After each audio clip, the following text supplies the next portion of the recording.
కొంత అసంతృప్తి ఏదో పట్టి వెన్నాడుతున్నట్టు కనిపిస్తుంది. సార్ వైసీపీ కేసులు టీం జగన్ టార్గెట్ వేడి, ఇది మళ్ళీ ఆ వేడిలో భాగం.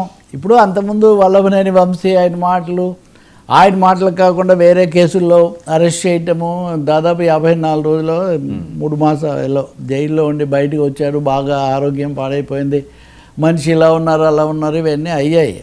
అయితే గతానికి ఇప్పటికి ఏంటంటే ఈ మధ్య ఆయన అంతకుముందు చాలా పరిమితంగా సంతకం పెట్టడానికి వచ్చే 4 నెలల పైన 6 నెలలు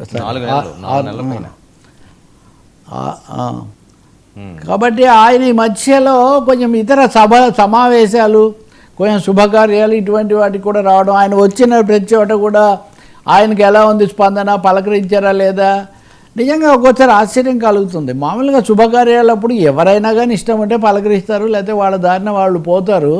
మీడియా లెన్స్ చాలా విపరీతంగా పెట్టి వంశీని అనడం కోసం తెలుగుదేశం వాళ్ళని కూడా అంటున్నారు. వాళ్ళు తెలుగుదేశం వాళ్ళు భయపడిపోయి పారిపోతున్నారంట వంశీని కలిస్తే ఏమో. సరే ఆ మాత్రం డీల్ చేయలేరా వీళ్ళు? సరే ఎనీవే, ఇప్పుడు ఈ సమస్యలన్నీ ఎందుకు మళ్ళీ జైలుకి పంపిస్తే అయిపోతుంది అనుకున్నారేమో తెలియదు. మళ్ళీ ఆయన ఉండడం, కార్యక్రమాలకు రావడం, కలుసుకున్నామా లేదా. నిన్న సునీల్ కుమార్ అనే ఒక ఆయన మళ్ళీ ఒక కేసు తన మీద దాడి చేశాడు గతంలో వంశీ అని చెప్పిన దాని మీద కేసు మాచవరం పోలీస్ స్టేషన్లో వాళ్ళు కేసు బుక్ చేశారు. దీంట్లో అరెస్ట్ చేస్తారేమో, మళ్ళీ జైలుకి తీసిపోతారేమో అనే ఒక ఉత్కంఠ ఇప్పుడు చాలా బలంగా నెలకొంది. ఇప్పటికీ 11-12 కేసులు ఉన్నాయి వంశీ మీద.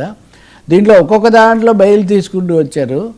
ఇప్పుడు ఒక క్యాంప్ ఏమో మళ్ళీ వంశీకి మోపు పెట్టారు, మళ్ళీ జైలుకి వెళ్ళాల్సిందే అని వాళ్ళు చెప్తుంటే, వంశీపై మరో అక్రమ కేసు, మళ్ళీ అక్రమ కేసు అని వైసీపీ వాళ్ళు చెప్తున్నారు. సో వంశీ పరిస్థితి ఏమవుతుందో తెలియదు. ఇంకా రెండోది టీం జగన్ అన్నట్టుగా అర్జున్ రెడ్డి, మొన్న మీరు అన్నారు కదా ఆయన బంధువు కూడా అని, ఆయన అరెస్ట్ చేశారు. గుడివాడలో మామూలుగా నోటీస్ ఇస్తే చాలని అక్కడికి వెళ్ళిన తర్వాత నోటీస్ తీసుకోవడానికి వెళ్ళినట్టున్నాడు ఆయన, అక్కడ ఆయన అరెస్ట్ చేశారు. అలాగే వేరే వాళ్ళని కూడా, కొడాలని అనుచరుడిని కూడా, ఇంకొక ఆయన్ని కూడా అరెస్ట్ చేశారు. అంటే రెడ్ బుక్ 2.0 రెడ్ బుక్ మళ్ళీ మొదలైంది అని చాలా స్పష్టంగా అర్థమవుతుంది. వీళ్ళు కొంచెం ఎప్పుడైతే మళ్ళీ కూడగట్టుకొని ఒకరి తర్వాత ఒకరు అందరూ వస్తున్నారో ఆ వెంటనే అటువైపు నుంచి కూడా పదును ఎక్కుతున్నట్టుగా ఉంది. సో వేడెక్కడం అంటే ఇవన్నీ, ఇంకోటి ఏమో రాజకీయ చర్చ కాకుండా వీటి మీదకి మారడం అనేది కూడా ఒకటి కనిపిస్తుంది. మళ్ళీ ఆర్థిక అంశాలు ఇది కాకుండా. బట్ వంశీని మళ్ళీ అరెస్ట్ చేస్తే అదొక పరిణామం అవుతుంది. ఇంకోటి ఏమో అప్పుడు నోటీసులు ఇచ్చి పేర్ని నాని లాంటి వాళ్ళని అరెస్ట్ చేయకుండా విడుదల రాజనో ఇంకొకరు ఒక రౌండ్ కొంతమందిని చేశారు. సెకండ్ రౌండ్ జరగలేదు కదా, మరి దాని టైమింగ్ ఇప్పుడు పెట్టారా, ఇది లోకేష్ టైం డిసైడ్ చేశారా తెలీదు ఇంకా మనకు. బహుశా నిన్న ఒక మాట మీరు దీంట్లో కూడా ఉంది, చాలా సీరియస్ యాక్షన్స్ తీసుకోండి, నేరస్తులకు ఏమాత్రం స్కోప్ ఇవ్వకండి అని చంద్రబాబు తీవ్రమైన హెచ్చరిక చేశారు.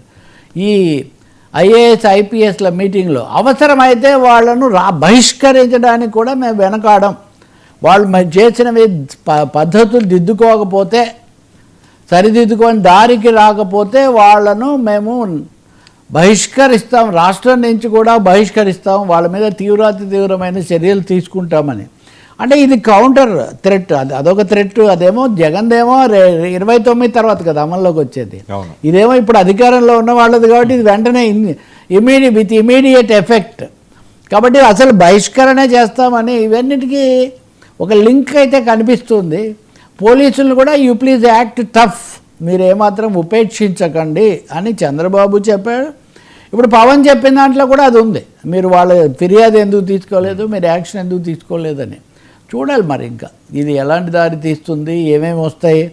మొన్న మనం విజయవాడ భవానీపురం దగ్గర జరిగినవి చూసిన ప్రైవేట్ కేసులు, ఏవి ప్రైవేట్ కేసులు, ఏవి పబ్లిక్ గ్రీవెన్సెస్ అనే తేడా కూడా తెలియని ఒక పరిస్థితి వస్తుంది. ఎందుకంటే పోలీసులు వెంటనే అవతల ఫిర్యాదుదారుని బట్టి కాకుండా ఎవరి మీద నిందితుడు లేదా ఆరోపితుడు ఎవరో వాళ్ళని తీసుకోవడం వల్ల ఈ పరిస్థితి వస్తుంది. మొన్నటి సమావేశం ఐ థింక్ టఫ్ స్టాండ్ ఇంకా టఫ్ కావడానికి దారి తీయచ్చు. సార్ జగన్పై మోదీ బాణం అదే ఇందాక నేను చెప్పింది. జగన్